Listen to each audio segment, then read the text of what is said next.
தேவனானவர் சாலமோனுக்கு எல்லாரை பார்க்கணும் அதிகமான ஞானத்தை கொடுத்திருக்கிறார்.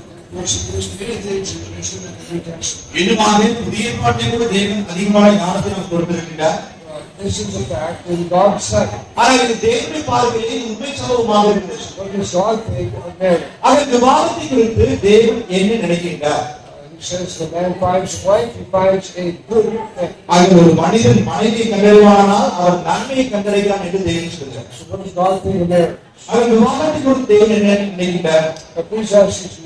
பிரசங்கி 9ஆம் அதிகாரம் 9ஆம் வசனத்திலே இங்கே ஞானி ஒரு ஆலோசனை ஒன்றை சொல்கிறார். சூரியனுக்கிலே தேவன் உனக்கு நியமித்திருக்கிற மாயான நாட்களில் எல்லாம் நீ நேசிக்கிற மனைவியோடு நிலையில்லாத இந்த ஜீவ வாழ்வை மனிதனை இந்த ஜீவனுக்குரிய வாழ்விலும் நீ சூரியனுக்கிலே படுகிற பிரயாசத்திலும் பங்கு இதுவே. ஒரு மனைவியோடு ஜீவ வாழ்வை அனுபவிக்க தேவனானவர் விவாதத்தை ஒரு நன்மை என்று அழைக்கக்கூடியவராக இருக்கிறார். வெளிப்படுத்தல் விசேஷம் 21ஆம் அதிகாரம் 1-2 வசனங்களிலே பின்பு நான் புதிய வானத்தையும் புதிய பூமியையும் கண்டேன். புதிய வானமும் புதிய பூமியும் ஒழிந்து போயின, சமுத்திரமும் இல்லாமல் போயிற்று.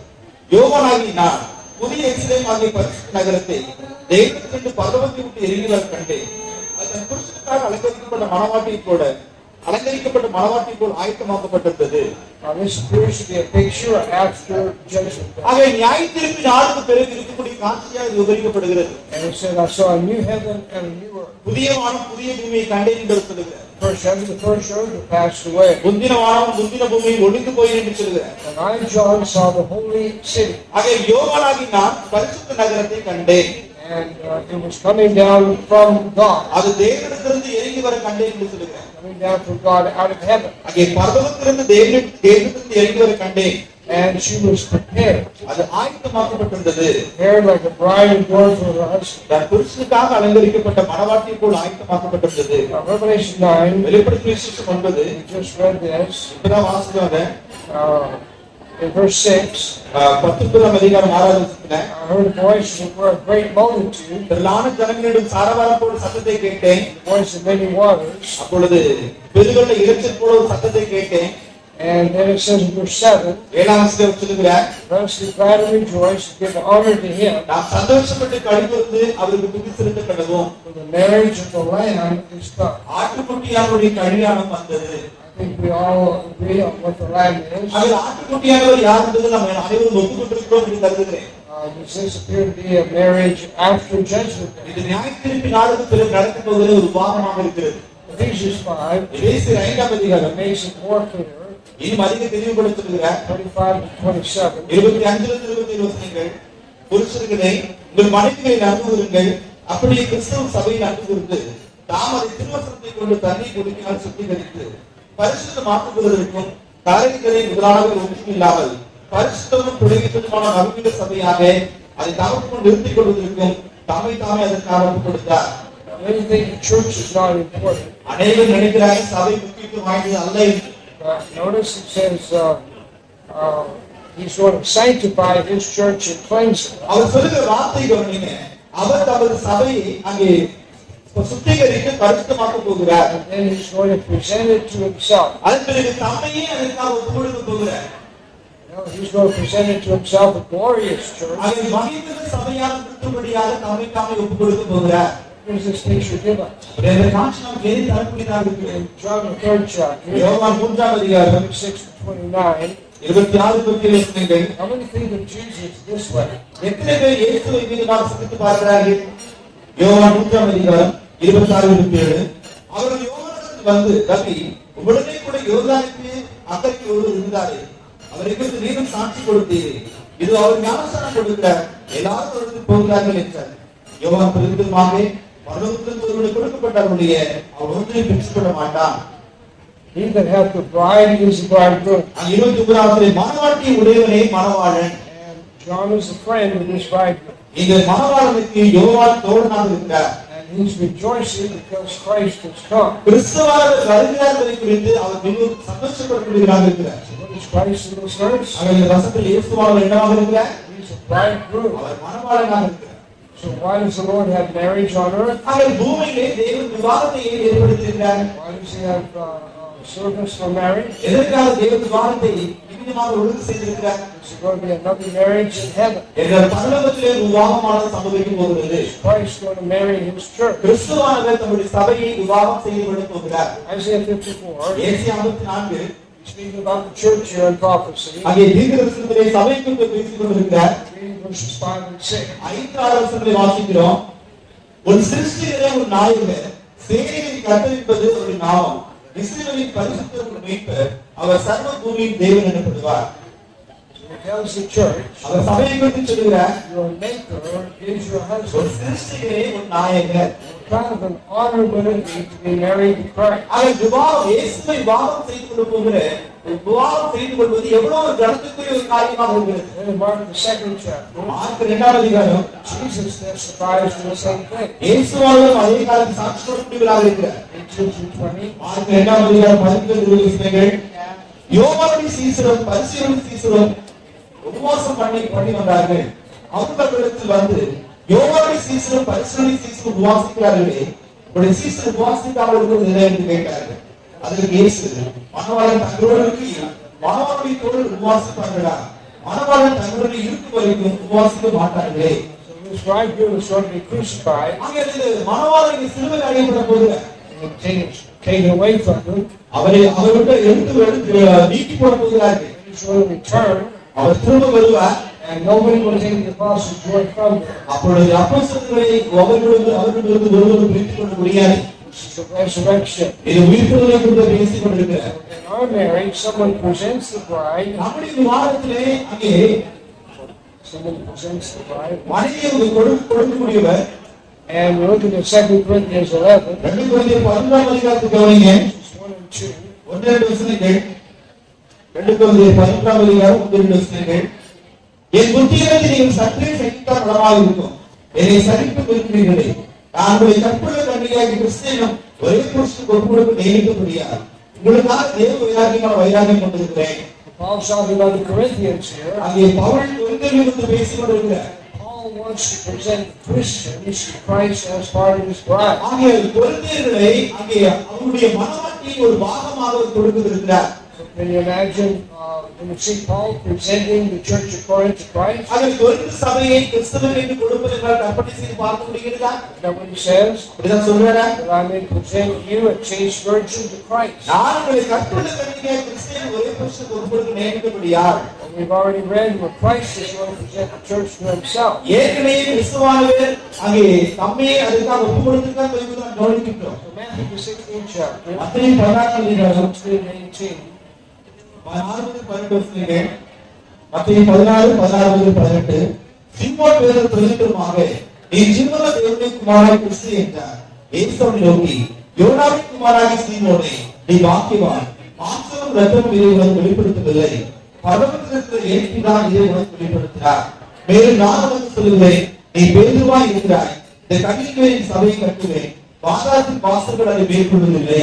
The many teach that the kingdom did not come like Christ prophesied. அநேகர் நினைக்கிறாங்க இயேசுவானவர் வாக்குத்தத்தம் பண்ணினவனமாக சபை வரவில்லை என்று எண்ணுகிறார்கள். They don't understand the scripture. ஆனால் வேத வாக்கியத்தை புரிந்து கொண்டிருப்பதில்லை. Why did Jesus build his church? இயேசுவானவர் தம்முடைய சபையை ஏன் கட்டியிருக்கிறார்? He's going to present it to himself as his bride. அவர் மணவாட்டியாக தம்மை தாமே அதற்கு மணவாளனாக ஒப்புக் கொடுக்க போகிறார். And Matthew 19, மத்தேயு 19ஆம் அதிகாரம் 6, 3-6 வசனங்கள். God protects his marriages for man. தேவன் விவாகத்தை மனுஷனிலிருந்து பாதுகாக்கக்கூடியவராக இருக்கிறார். You see some of God's strength in giving the security to marriage. ஆக விவாகத்திலே தேவன் கொடுக்கக்கூடிய இந்த பாதுகாப்பை நீங்க மனிதர்களாக காண முடிகிறது. அப்பொழுது பரிசேயர் சோதிக்க வேண்டும் என்றவர்கள் வந்து, புருஷகாரர் தன் மனைவி எந்த விவாகரத்தினாலும் தள்ளுவது நியாயமா என்று கேட்டார்கள். அவர்களுக்கு அவர் பிரதியுத்தரமாக, ஆதியிலே மனுஷரை உண்டாக்கினவர் அவரை ஆண் பெண்ணுமாக உண்டாக்கினார் என்பதை விதிவிதித்த புருஷகாரர் தன் தகப்பனை தாயை விட்டு தன் மனைவியோடு இசைந்திருப்பார், அவர் இருவர் ஒரே மாம்சமாய் இருப்பார் என்று அவர் சொன்னதை நீங்கள் அதை வாசிக்கவில்லையா? இப்படி இருக்கிறபடியால் அவர் இருவராய் இல்லாமல் ஒரே மாம்சமாய் இருக்கிறார்கள். ஆகையால் தேவன் நினைக்கிறதை மனுஷன் பிரிக்காதிருக்கிறவன் என்றார். Notice verse 6. 6வது வசனத்தை கவனிங்க. Not two, they're one. அவர்கள் இருவராக இல்லாமல் ஒருவராக இருக்கிறார்கள். God authorizes marriage. தேவன் விவாகத்திற்கு அனுமதி அதிகாரம் கொடுத்திருக்கிறார். And he says, if God joined them, தேவன் அவர்கள் இணைத்திருக்கிறார். so who's going to join these two in marriage today? ஆக இன்றைக்கும் இருவரையும் விவாகத்தை இணைக்க போவது யார்? Is the Lord here? ஆக தேவன் கர்த்தர் இருக்கிறாரா? Who's going to join these two? அவர்தான் இந்த இருவரையும் இணைக்க போகிறார். And he commands not anybody break this union. ஆக இந்த இணைப்பை ஒருவர் பிரிக்க கூடாது என்று தேவன் கட்டளை கொடுக்கிறார். But the Pharisees think, பரிசேயர்கள் வந்து நினைச்சாங்க, he says, you can marry if you don't like her, put her away. பரிசேயர்கள் நினைச்சாங்க, கல்யாணம் பண்ணிக்கலாம் வேண்டாம் தள்ளி விட்டுக்கலாம் நினைச்சாங்க. God says you can't do it. தேவன் சொல்லுகிறார், இதுதான் முடியாது. Not without answering him on judgment day. நியாயத்தீர்ப்பினாலே தேவனுக்கு பதில் சொல்லாமல் உங்களால் அதை மீற முடியாது. We have someone here tonight who's going to record the marriage. ஆக இன்னைக்கு நமக்கு ஒரு விவாதத்தை பதிவு செய்வதற்காக நமக்கு ஒருவர் வந்திருக்காங்க. And they're going to present it to the government. அவர்கள் அந்த பதிவை அரசாங்கத்திற்கு சமர்ப்பிக்கிறார்கள். Why is this? ஏன் விதமாக இருக்கிறது? Romans 13, ரோமர் 13ஆம் அதிகாரம் 1 or 2. 1-2 வசனங்கள். ரோமர் 13ஆம் அதிகாரம் 1-2 வசனங்கள். எந்த மனுஷனும் வேறான அதிகாரம் உள்ளவருக்கு கீழ்ப்படிய கடவன். ஏனென்றால் தேவனாலே இன்றி ஒரு அதிகாரம் இல்லை, உண்டாக்கிய அதிகாரங்கள் தேவனாலே நியமிக்கப்பட்டிருக்கிறது. ஆதலால் அதிகாரத்துக்கு எடுத்து நிற்கிறவன் தேவனுடைய நியமத்துக்கு எடுத்து நிற்கிறார். அப்படி எடுத்து நிற்கிறவர்கள் தங்களுக்கு தாங்களே ஆக்கினை அறிவித்துக் கொள்கிறார்கள். So who ordains all these authorities throughout the world? இந்த உலகத்தில் இருக்கக்கூடிய எல்லா அதிகாரத்தையும் நியமித்தது யார்? You wonder why it's so hard to upset a government? ஆக ஒரு அரசாங்கத்தை மாற்றி அமைப்பது எவ்வளவு கடினம் என்பது நமக்கு தெரியுமா? These are God's instructions. இது தேவனுடைய கட்டுமானங்களாக இருக்கிறது. And he says there's no authority except in God. ஆக தேவனாலே இன்றி வேறு ஒரு அதிகாரம் இல்லை. So when we register with the government, அரசாங்கத்தோடு இந்த விவாதத்தை நாம் பதிவு செய்யும் போது we're registering with God. தேவனோடு கூட நாம் பதிவு செய்யக்கூடியதாக இருக்கிறோம். Is it very strong? அது மிகவும் பலமானதாக இருக்கிறதா?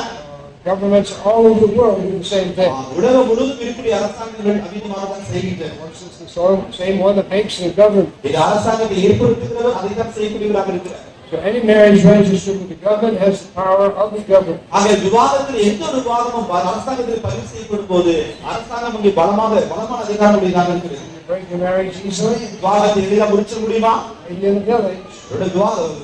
கிராமங்கள்ல ஒரு செய்யலாம். What happens if you register with the government? அரசாங்கத்தில் அதை பதிவு செய்யும் போது என்ன ஆகுது? There is security. அங்கே பாதுகாப்பு இருக்குது. And the government has to agree that you should separate if you do. ஆக நீங்கள் அப்படி செய்வீர்களானால் அரசாங்கமானது அங்கே ஒப்புக்கொள்ள வேண்டிய அவசியமானது இருக்கிறது. What's God's plan? தேவனுடைய திட்டமானது என்ன? What is the main reason for marriage that he gives in 1 Corinthians 7? 1 கொரிந்தியர் 7ஆம் அதிகாரத்திலே தேவன் விவாதத்தை கொடுத்திருப்பதற்கு அது முக்கியமான காரணம் என்ன? Let's read 1 to 5. 1 முதல் 5 வசனங்கள். 1 கொரிந்தியர் 7ஆம் அதிகாரம் 1 முதல் 5. நீங்கள் எனக்கு எழுதின காரியங்களை குறித்து நான் எழுதுகிறது என்னவென்றால், ஸ்திரீ தொழாமல் இருக்கிறது மனுஷனுக்கு நல்லது, ஆகிலும் வேசித்தனம் இராதபடிக்கு அவரவன் தன் சொந்த மனைவியும் அவரவன் தன் சொந்த புருஷனை உடையவர்களாக இருக்க வேண்டும். புருஷன் தன் மனைவிக்கு செய்ய வேண்டிய கடமையை செய்கிறவன், அப்படி மனைவி தன் புருஷனுக்கு செய்கிறது. மனைவியால் தன் சுயசரீரத்துக்கு அதிகாரி அல்ல, புருஷனே அதற்கு அதிகாரி. அப்படியே புருஷனும் தன் சுயசரீரத்துக்கு அதிகாரி அல்ல, மனைவியே அதற்கு அதிகாரி. உபவாசத்துக்கும் ஜெபத்துக்கும் தடையில்லாதபடிக்கு இருவரும் சில காலம் புரிந்திருக்க வேண்டும் என்று சம்மதித்தால் வெற்றி ஒருவரை விட்டு ஒருவர் தெரியாது. உங்களுக்கு விரதத்தும் இல்லாமையால் சாத்தான் உங்களை கூட்டி விடாதபடிக்கு மறுபடியும் கூட்டி வாழுங்கள். Here is God speaking concerning the marriage. இங்கே தேவனானவர் விவாகம் சம்பந்தமாக பேசிக் கொண்டிருக்கிறார். And Paul is written to Paul asking about this marriage. அங்கே விவாகத்தை குறித்து அங்கே கொரிந்தியர்கள் பவுலுக்கு எழுதியிருக்கிறார்கள். He says, you wrote to me and I'm answering. இங்கே எனக்கு எழுதின காரியத்தை குறித்து நான் பதில் சொல்றேன்னு சொல்றார். Verse 2, what's the main reason for marriage? விவாகத்திற்கான மிக முக்கியமான காரணம் என்ன? வசனம் 2. It says, to avoid fornication. வேசித்தனத்தை தவிர்க்கும்படியாக. That is the reason God did. அந்த காரணத்தை தான் தேவன் கொடுக்கிறார். These are not my words. இது என்னுடைய வார்த்தைகள் அல்ல. God is speaking. தேவன் தான் பேசிக் கொண்டிருக்கிறார். To avoid fornication, every man have his own wife, every woman her own husband. வேசித்தனம் இல்லாதபடிக்கு அவரவன் தன் சொந்த மனைவியும் அவரவன் தன் சொந்த புருஷனை உடையவர்களாக இருக்க வேண்டும். And he gives commandments concerning marriage. அதற்கு விவாகம் சம்பந்தமாக தேவன் கட்டளை கொடுக்கிறார். That the husband render unto the wife due benevolence. புருஷன் தன் மனைவிக்கு கொடுக்க வேண்டிய கடமையை செய்கிறவன். And likewise the wife to the husband. மனைவியும் தன் புருஷனுக்கு செய்ய வேண்டிய கடமையை செய்கிறவள். Let's read verse 4 again. வசனம் 4 மறுபடியும் வாசிப்போம். மனைவியானவள் தன் சுயசரீரத்துக்கு அதிகாரி அல்ல, புருஷனே அதற்கு அதிகாரி. அப்படியே புருஷனும் தன் சுயசரீரத்துக்கு அதிகாரி அல்ல, மனைவியே அதற்கு அதிகாரி. So nobody can deny that God says the power of the body for the wife is in the husband's hand. ஆக தேவன் ஏற்படுத்திய அதிகாரத்தை ஒருவரால் மாற்ற முடியாது. மனைவியே புருஷனுக்கு அதிகாரி, புருஷனே மனைவிக்கு சரீரத்துக்கு அதிகாரி என்று சொல்றார். And the command of God in verse 5, ஆக இந்த வசனம் தேவனுடைய கட்டளையான வசனம் 5 சொல்லப்படுகிறது. don't defraud each other at any time. ஆக ஒரு காலம் ஒருவரை விட்டு ஒருவர் பிரியாதிருங்கள். Do it sin. அப்படி செய்வதனால் அது பாவமாக இருக்கும். You said willfully, there's no more sacrifice. மனப்பூர்வமாய் பாவம் செய்யுமா அதுக்காக செய்வதற்கு வழி இல்லை. So God has authority in the marriage. ஆக விவாகத்தை தேவன் ஏற்படுத்தியிருக்கிறார். Look at Ephesians, the 5th chapter, எபேசியர் 5ஆம் அதிகாரத்தை கவனிக்கின்றோம். 22 and 23. 22-23 வசனங்கள். எபேசியர் 5:22-23. மனைவிகளே கர்த்தருக்கு கீழ்ப்படிகிறது போல உங்கள் சொந்த புருஷனுக்கு கீழ்ப்படியுங்கள். கிறிஸ்து சபைக்கு தலையாக இருக்கிறது போல புருஷனும் மனைவிக்கு தலையாக இருக்கிறார். அவரே சரீரத்துக்கு ரட்சகராக இருக்கிறார். All right, wives, submit yourselves to your own husband. ஆக மனைவிகளே புருஷனுக்கு கீழ்ப்படியுங்கள் என்று சொல்கிறார். How? எப்படி? As unto the Lord. கர்த்தருக்கு கீழ்ப்படிகிறது போல. Do we obey the commands of God? கர்த்தருடைய கட்டளைக்கு கீழ்ப்படிகிறோமா? The woman obeys the commands of God, she can obey her husband the same way. ஆக மனைவியார் கர்த்தருக்கு கீழ்ப்படிந்தால் புருஷனுக்கும் அதிகமாக கீழ்ப்படிய வேண்டும். And it says very clearly in verse 23, வசனம் 23 ரொம்ப தெளிவா சொல்றாரு. the husband is the head of the wife. கிறிஸ்து புருஷனாக மனைவிக்கு தலையாக இருக்கிறார். And then he gives an illustration of his headship. அந்த தலைமைத்துவத்துக்கு அவர் ஒரு உதாரணம் ஒன்று தருகிறார். Just like Christ is the head of the church. கிறிஸ்து சபைக்கு தலையாக இருக்கிறது போல. So is Christ the head of the church? கிறிஸ்து சபைக்கு தலையாக இருக்கிறது போல. Says he is. அவர் அப்படிதான் இருக்கிறார். Anybody deny that? யாரா இல்லைன்னு சொல்ல முடியுமா? Nobody denies that. ஒருவரும் அதை இல்லைன்னு சொல்ல முடியாது. How many deny the husband is the head of the wife in the same way? ஆனால் அதிகமாக மனைவிக்கு தலை புருஷன் அல்ல என்று யார் மறுக்க முடியும்? In the command of the husband, அங்கே புருஷனுக்கு கட்டளை கொடுக்கிறார். husbands, love your wife. புருஷர்களே உங்கள் மனைவிகளை அன்பு கூறுங்கள். How? எப்படி? Even as Christ loves the church, கிறிஸ்து சபையில் அன்பு கூர்ந்தது போல and he gave himself for it. அவர் தமக்காக அதற்காக நம்மை ஒப்புக் கொடுத்திருக்கிறார். He wants to present to himself a glorious church, அங்கே மகிமையான சபையாக அவர் விரும்பியிருக்கிறார். not having spot or wrinkle or any such thing. கரைகளை முதலாளில் ஒன்றும் இல்லாமல் இருப்பதற்காக. So how does Christ love the church? அங்கே கர்த்தரால் அவர் சபையை ஈடுமாக அன்பு கூறுகிறார். He cares for it. அவர் அங்கே அதை குறித்து அக்கறையுள்ளவராக இருக்கிறார். And notice verse 26. 26ஆம் வசனத்தை கவனிங்க. How does Jesus love the church? சபையை இயேசுவானவர் எவ்விதமாக அன்பு கூறுகிறார்?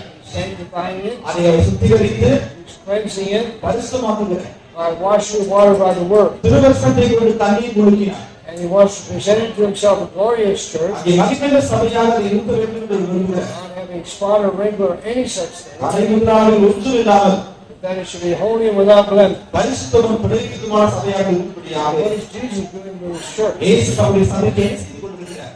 Jesus is purifying his church. இயேசு தம்முடைய சபையை பரிசுத்தமாக்கிக் கொண்டிருக்கிறார். He's doing that with his word. அதை நம்முடைய வசனத்தை கொண்டு செய்து கொண்டிருக்கிறார். And how does the husband need to love the wife? அப்படியால் புருஷன் தன் மனைவிக்கு எப்படி அன்பு கூற வேண்டும்? He needs to teach the wife just like Jesus is teaching the church. இயேசுவானவர் சபைக்கு போதிக்கிறது போல மனைவியானவருக்கு புருஷன் போதிக்க வேண்டும். Of course, he's the head of the family. அவன்தான் இங்கே குடும்பத்துக்கு தலைவனாக இருக்கிறார். Turn to 1 Corinthians 11 ஒன்று கொரிந்தியர் 11 திருப்பிக் கொள்ளலாம். and read verse 1 and 2. 1-2 வசனத்தை வாசிக்கிறோம்.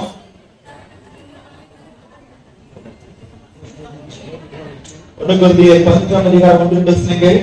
கிறிஸ்துவை பின்பற்றுவது போல நீங்கள் என்னை பின்பற்றுவதாக இருக்கிறீர்கள். சகோதரர்களே, நீங்கள் எல்லாவற்றையும் நினைத்துக் கொண்டு நான் உங்களை ஒப்புவிக்கும்படி என் கட்டளைகளை கைக்கொண்டு வருவதில் என்று விருப்பப்படுகிறேன்.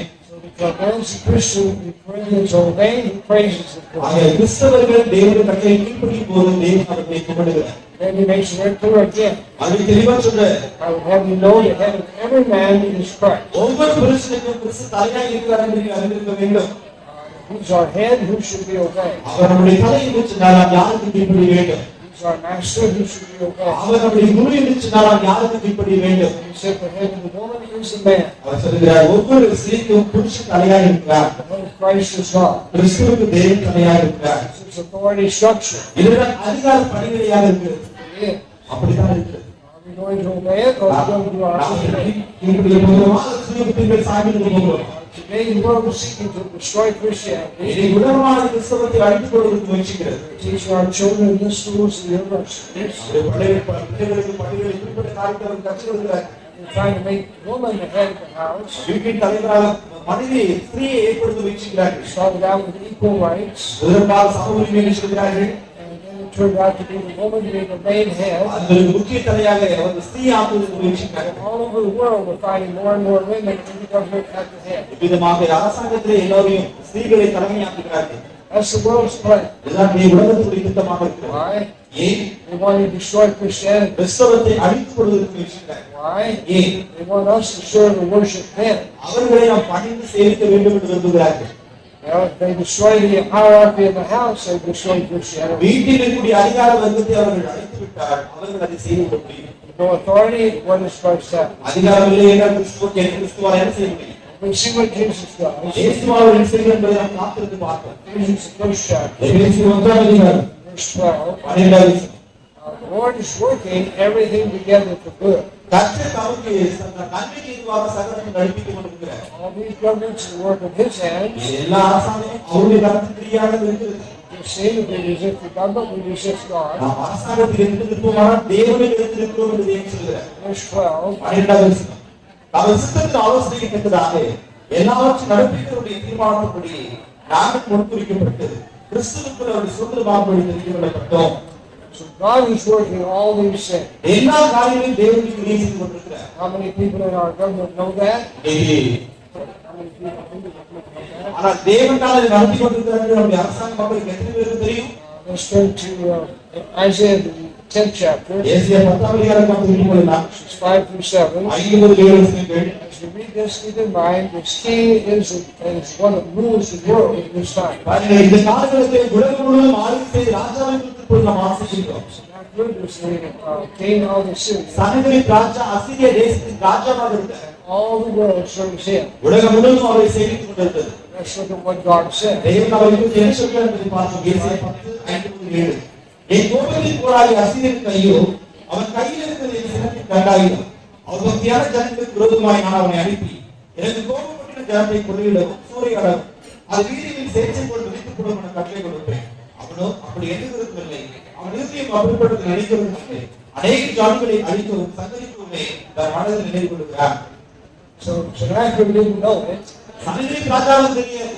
God is the one ruling through him. தேவன் தான் அவர் மூலமாக உலகத்தை ஆளுகை செய்து கொண்டிருக்கிறார். Says, "You're the axe in my hand." என் கையில் இருக்கிற கோல் என்று சொல்கிறார். And he goes on to describe what he's going to do to this king because he's not giving God the honor. அங்கே தேவனுக்கு கனத்தை கொடுக்காதபடியால் இந்த ராஜாவுக்கு தாம் என்ன செய்ய போகிறார் என்பதை அவர் குறிப்பிடுகிறார். God is working all things together after the counsel of his will. தேவனுடைய சித்தத்தின் ஆலோசனைக்கு தக்கதாக இன்றைக்கு சகலத்தை அவர் நடப்பித்துக் கொண்டிருக்கிறார். That includes everything. எல்லாம் உள்ளடக்கும். We think we're free. நாம் ஒருவரை சொந்தவாளியாக இருக்கிறோம் என்று எண்ணிக்கொள்கிறோம். Proverbs 21 verse 1. நீதிபதிகள் 21:1. There's a wise man who is a king. இங்கே ஞானியாக இருக்கக்கூடிய ராஜா ஒருவர் சொல்கிறார். Proverbs 21:1. நீதிபதிகள் 21:1. ராஜாவின் இருதயம் கர்த்தர் கையில் நீர்க்கால்களை கொடுக்கிறது. அதை தமது சித்தத்தின்படி அவர் இருக்கிறார். So what does he do with king? ராஜாவின் விஷயத்தை அவர் என்ன செய்கிறார்? It's like with Pharaoh. பார்வோன் விஷயத்தை செய்தது போல இருக்கிறது. All kings are in his hand. எல்லா ராஜாக்களும் அவருடைய கையில் இருந்தார். Turning the river takes a little bit of effort. ஒரு நதியே திருப்பி விடணும்னா கொஞ்சம் முயற்சி எடுக்கணும். With God, how much effort would that ஆனா be? தேவனுக்கு அது எவ்வளவு பெரிய முயற்சியாக இருக்கும். God turns the hearts of kings to do his will. ராஜாக்கள் இருதயத்தை தேவன் தமது சித்தத்தின்படி செய்ய திருப்பி விடுகிறார். No authority except for God. தேவனாலே இன்றி வேறு ஒரு அதிகாரம் இல்லை. And when we all stand before Jesus on judgment day, நாம் எல்லோருமே இயேசு கிறிஸ்துவின் நியாயசபைக்கு நிற்கிற பொழுது every knee is going to confess Jesus is Lord. எல்லாரும் முழங்காலிட்டு இயேசு கர்த்தர் என்று அறிக்கை செய்வார். How long are we going to be living here? நாம் பூமியில் எவ்வளவு நாள் உயிரோடு இருக்க போறோம்? You might be here a little longer than I am. அவருடைய என்னை பார்க்க அதிக நாட்கள் ஒருவரு நீங்க பூமியில் ஒருவரு உயிரோடு இருக்கலாம். See, the time will go and you'll leave. ஆனால் சீக்கிரமாக நாம் எல்லோரும் இந்த உலகத்தை விட்டு கடந்து போய்விடுவோம். What are we going to answer for? அங்கு போய் என்ன பதில் சொல்ல போறோம்? Everything we've done on earth, we'll answer for in judgment. பூமியில் நாம் செய்த ஒவ்வொரு செயலுக்காக நியாயத்தினாலே கணக்கு கொடுக்க வேண்டும். We can either submit to God now, ஒன்று தேவனுக்கு நாம் இங்கே கீழ்ப்படிந்திருக்கணும். or we'll be cast away on judgment day. இல்லை நியாயத்தினாலே கொண்டு போய் தள்ளப்படுவோம். Should we accept his authority? அவருடைய அதிகாரத்தை நாம் ஏற்றுக்கொள்ளணுமா கூடாதா? He makes the government. தேவன் தான் அரசாங்கம் ஏற்படுத்துகிறார். He joins them in marriage. அவர் தான் விவாதத்தில் மனுஷர்களை இணைக்கிறார். He gives commandments concerning marriage. விவாகம் சம்பந்தமாக அவர் கட்டளைகளை கொடுக்கிறார். We obey all his commandments and be saved forever. எல்லா அவருடைய கட்டளைகளை கைக்கொள்ளுமானால் நித்தியத்திலே நாம் ரட்சிக்கப்பட்டவர்களாக இருப்போம். These are not small commandments. ஆக இந்த கட்டளைகள் சிறிதான கட்டளைகள் அல்ல. These commandments mean eternal life. இந்த கட்டளைகளுக்கு நித்திய ஜீவன் என்பது அர்த்தமாக இருக்கிறது. We wish the best for Simeon and Rachel. ஆக இந்த திருமண வாழ்க்கை என்பது சிமியோனுக்கும் ரேச்சலுக்கும் ஆசீர்வாதமாக இருக்கும் என்று நம்பிக்கையுள்ளவர்களாக இருப்போம். Pray that your family will do well and be richly blessed. உங்களுடைய குடும்பமானது மிகவும் பரிபூர்ணமாக ஆசீர்வதிக்கப்பட்டு